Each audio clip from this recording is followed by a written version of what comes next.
have eloquence too.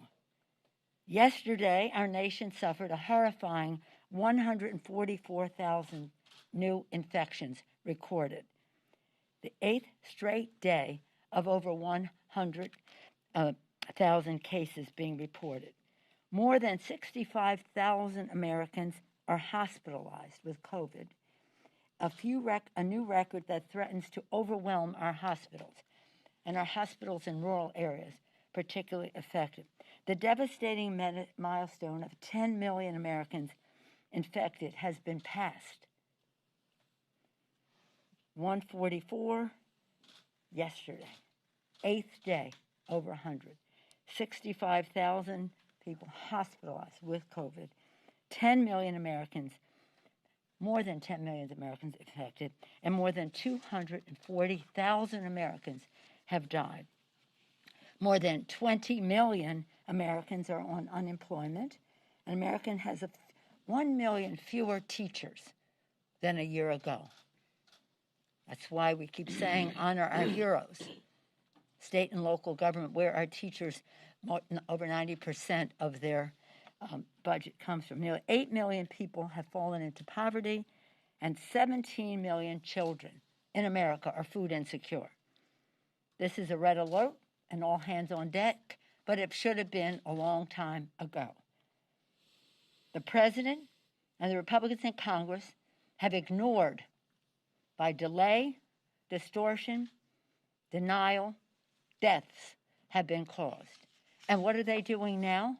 Continuing to ignore in spite of these numbers that should be so compelling, that are an imperative for us to act upon this.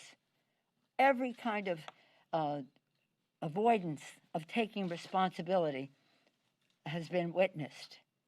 Every chance that we had for testing, tracing, treatment, mask wearing, separation, sanitation, but science tells us to do, they have ignored. Their contempt for science and their disdain for governance. Science says wear a mask. Governance says let's enforce that. Science, governance, that's not what they're about. That's not what they're about. And what that is they're engaged in an absurd circus right now, refusing to accept reality. The Republicans are shamefully proceeding without recognizing what our responsibility is and making it even harder to address the massive health, and economic crisis that we're facing. A delayed ascertainment of the major harm caused to the presidential transition is another subject. Right now, we are talking about addressing the crisis, the pandemic. If we do so scientifically, we will be able to open our economy, we'll be able to open our schools safely, we're able to do so in a way that recognizes the tragedy that has befallen us in our country because of the Republican denial of science and disdain for governance. So stop the circus and get to work on what really matters to the American people, their health and their economic security. With that, I'm pleased to yield to the distinguished Democratic leader of the Senate, Mr. Schumer. Thank you, Madam Speaker. It's good to be back. Now, good morning. This is a moment of great national challenge. COVID-19 is surging. Small businesses are shuttering. Families are struggling. People continue to lose jobs and not gain new ones. We just had a divisive and hard-fought presidential election. But instead of working to pull the country back together so that we can fight our common enemy, COVID-19, Republicans in Congress are spreading conspiracy theories, denying reality, and poisoning the well of our democracy. The Republicans should stop their shenanigans about an election that President Trump has already lost and focus their attention on the immediate issue at hand, providing relief to a country living through the COVID health and economic crises. When it comes to the election, Republicans, congressional Republicans, don't have the evidence. They don't have the proof. They don't have anything. Neither does the president. Congressional Republicans are deliberately casting doubt on our elections for no other reason but fear of Donald Trump. These Republicans are all auditioning for profiles in cowardice. So this morning I have a very simple message for Senate Republicans. The election is over. It wasn't close. President Trump lost. Joe Biden will be the next president of the United States. Kamala Harris will be the next vice president of the United States. Senate Republicans, stop denying reality. Stop deliberately and recklessly sowing doubt about our democratic process, and start focusing on COVID. The Republican refusal to deal with reality is hurting our country in many ways. Fighting the health crisis of COVID, improving our economy, and not compromising on national security. It's time to move on and get to work for the American people. And I want to be very clear with the American people. The election's not in doubt. This is nothing more than a temper tantrum by Republicans, nothing more than a pathetic political performance for an audience of one, President Donald John Trump.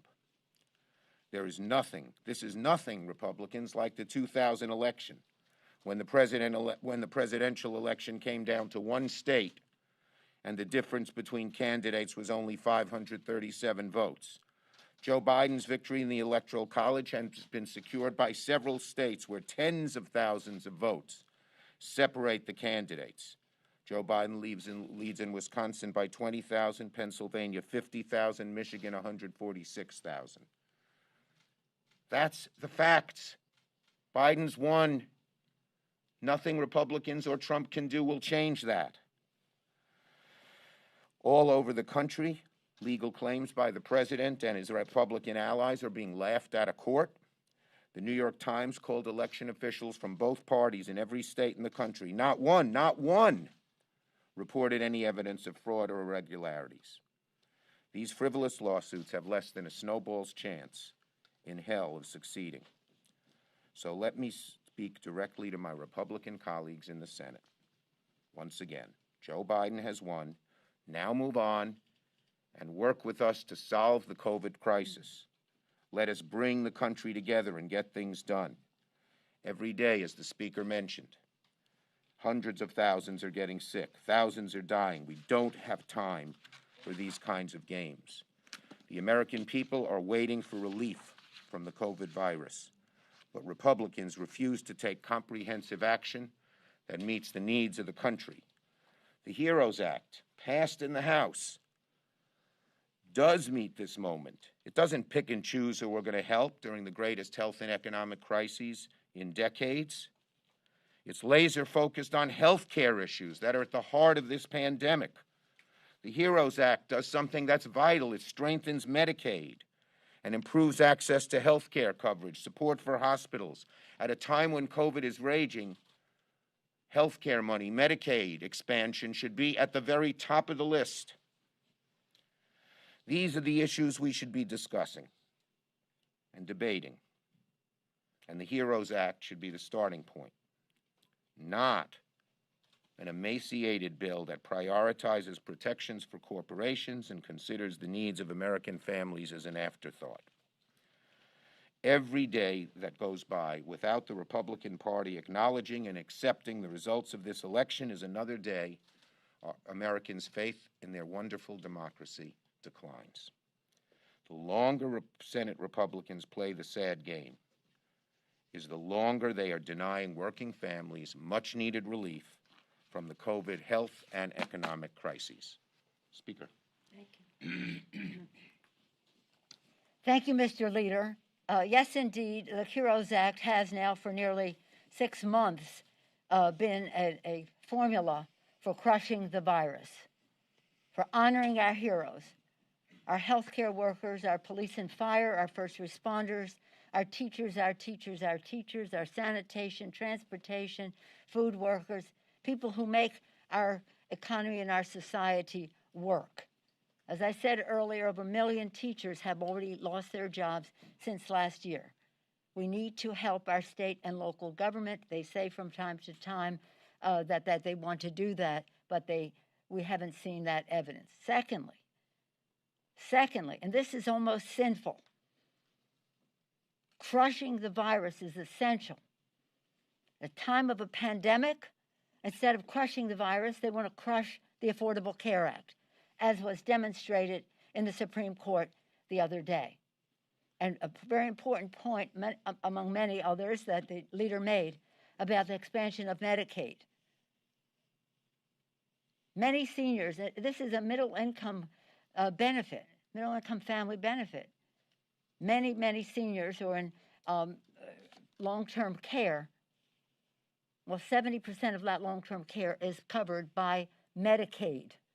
So yes, it is for poor children and poor families, but an overwhelming amount of it goes to help middle-class families have long-term care for their seniors. Again, part of the Affordable Care Act, that not fully implemented by some states, but again, under siege in the court for the the central issue of it, access to affordable health care, preventive care, and protecting the pre-existing condition benefit, which will go right down the drain with the president's case in the court. So it's hard to, what are they thinking?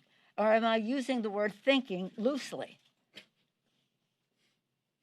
People are suffering. Even before the coronavirus, the Affordable Care Act was essential, not just to the people who got the 20 million more people, and that's a blessing, but the 150 million families who have private health care, health insurance through their employment, and who have increased benefits in the bill, as well as the Medicaid expansion, so important. And the list goes on and on. I won't go through all of the benefits except to say that over 75 million people voted their health. Protect the Affordable Care Act, crush the virus so that we can open up our economy in a healthy way. And it's all doable. Let me just name it on a hopeful note.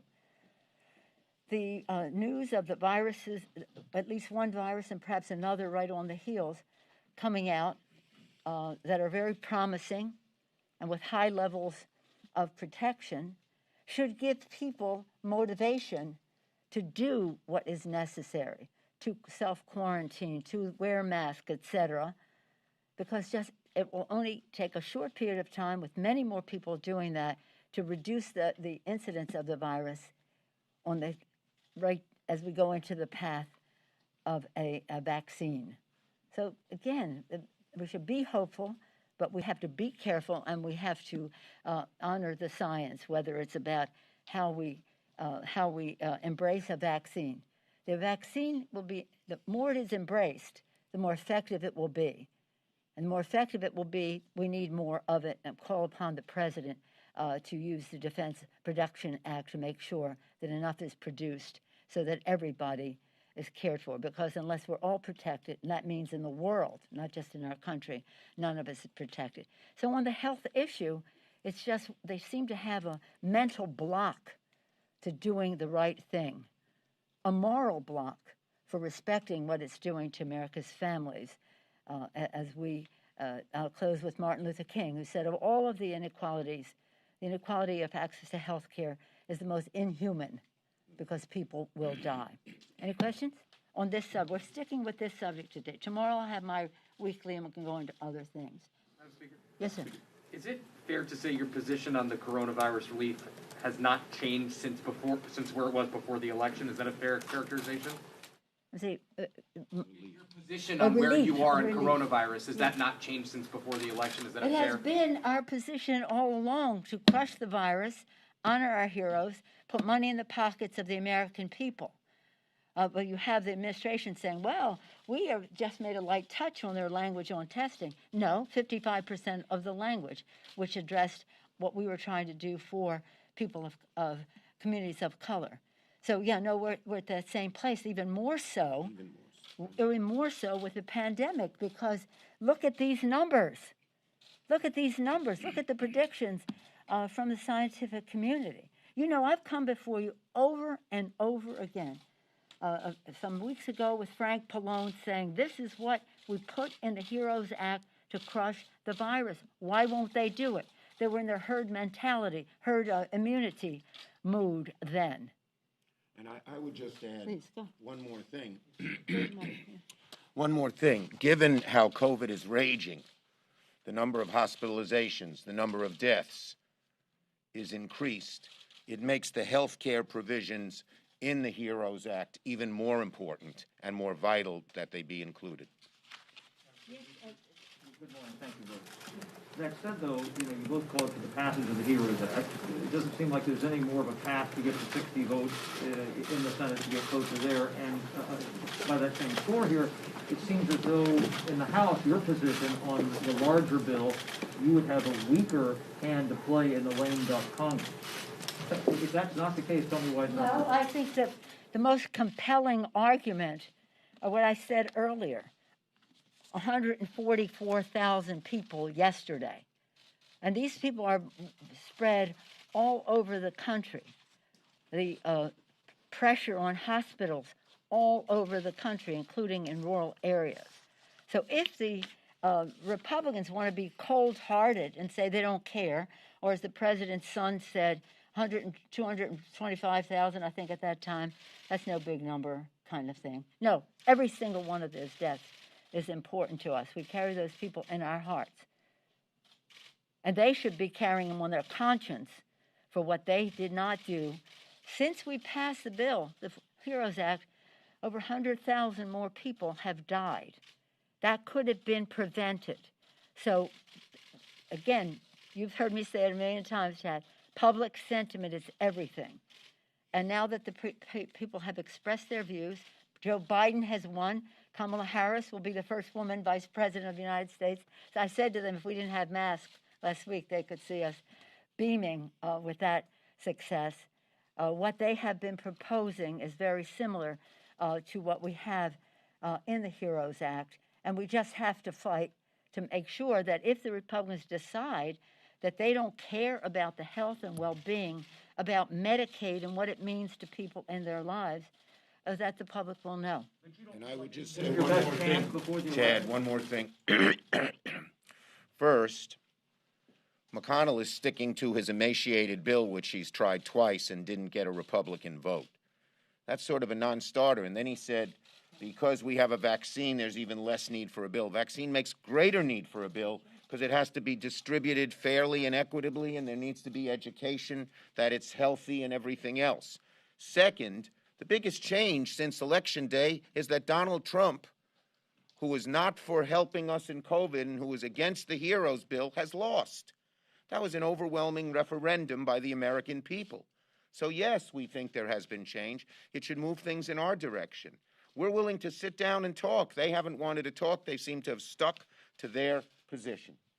You say that what Joe Biden got in this election was a mandate to address the challenges that our country faces, as well as to have a positive initiative on how to grow the economy in a fair way.